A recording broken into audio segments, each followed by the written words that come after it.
di sini saya akan menjelaskan pengertian tekanan kata. Menurut Goris Keraf, dalam buku Diksi dan Gaya Bahasa, tekanan kata adalah penonjolan atau penekanan pada bagian tertentu dalam kalimat untuk memperjelas makna dan membedakan maksud pembicara. Kemudian, adapun menurut Abdul Chair dalam buku Linguistik Umum, tekanan atau stres merupakan bagian dari unsur suprasemental yang dapat mengubah atau membedakan makna dalam tuturan.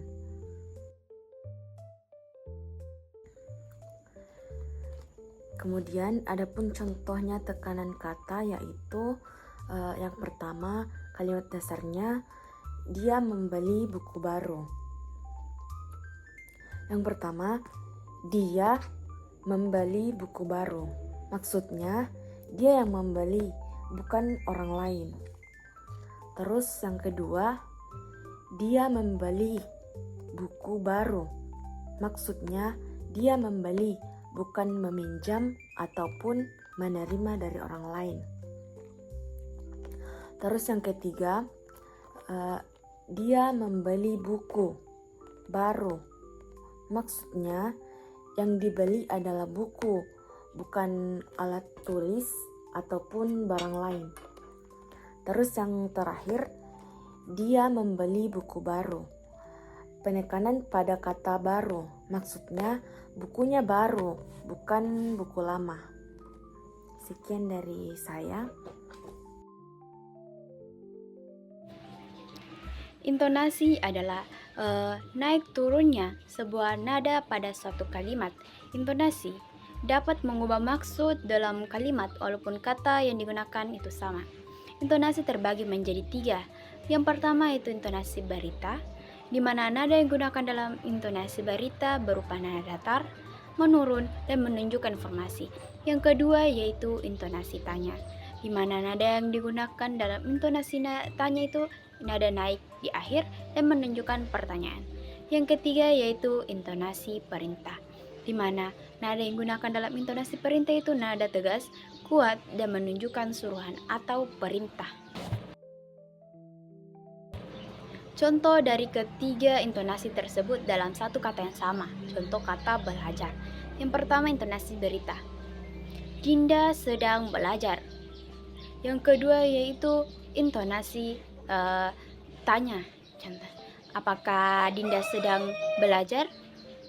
Yang ketiga yaitu intonasi perintah, Dinda, kamu harus belajar.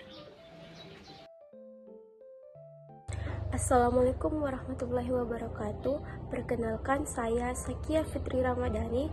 Pada kesempatan ini saya akan menjelaskan perbedaan bunyi fenom D, L, T, C, M, dan S dalam beberapa kata bahasa Indonesia. Fenom D pada kata dari. Fenom D pada kata dari menunjukkan bunyi konsonan awal D. Kata dari berasal atau tempat permulaannya. Contoh kalimat saya berasal dari Jeneponto. Fenom L pada kata lari. Fenom L pada kata lari menunjukkan bunyi konsonan awal L. Kata lari berarti bergerak cepat dengan kaki. Contoh kalimatnya, adik lari di halaman rumah. Fenom T pada kata tari. Fenom T pada kata tari menunjukkan bunyi konsonan awal T. Kata tari berarti gerakan tubuh yang berirama. Contoh kalimat, kakak menampilkan tari tradisional. Fenom C pada kata cari. Fenom C pada kata cari menunjukkan bunyi konsonan awal C. Kata cari berarti berusaha menemukan sesuatu. Contoh kalimatnya, saya mencari buku di dalam tas.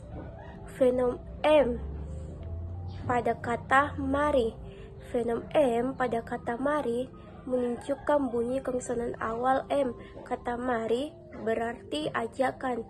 Contoh kalimatnya, mari kita belajar bersama. Dan yang terakhir ada fenom S pada kata sari. Fenom S pada kata sari menunjukkan bunyi konsonan awal S. Kata sari berarti inti atau bagian terbaik. Contoh kalimatnya, sari buah ini rasanya segar. Berdasarkan contoh tersebut, dapat disimpulkan bahwa perbedaan satu fenom pada awal kata dapat menyebabkan perbedaan makna kata dalam bahasa Indonesia. Demikian penjelasan saya. Wassalamualaikum warahmatullahi wabarakatuh. Kesimpulannya itu berdasarkan pembahasan, dapat disimpulkan bahwa tekanan kata di intonasi dan fonem merupakan unsur bunyi dalam bahasa yang berperan penting dalam membedakan dan memperjelas makna. Tekanan kata adalah penekanan pada bagian tertentu dalam kalimat yang dapat mengubah atau memperjelas maksud tanpa mengubah susunan katanya. Perbedaan kata yang ditekan dapat menimbulkan perbedaan penafsiran. Intonasi adalah naik turunnya nada dalam pengucapan kalimat. Walaupun kata yang digunakan sama-sama, perbedaan intonasi berita, tanya, dan perintah dapat menghasilkan maksud yang berbeda. Fonem adalah satuan bunyi terkecil yang dapat membedakan makna. Perbedaan satu fonem saja dapat menyebabkan perbedaan arti kata. Dengan demikian, ketiga unsur tersebut menunjukkan bahwa dalam bahasa bukan hanya pilihan kata yang penting, tetapi juga cara pengucapannya sangat menentukan makna.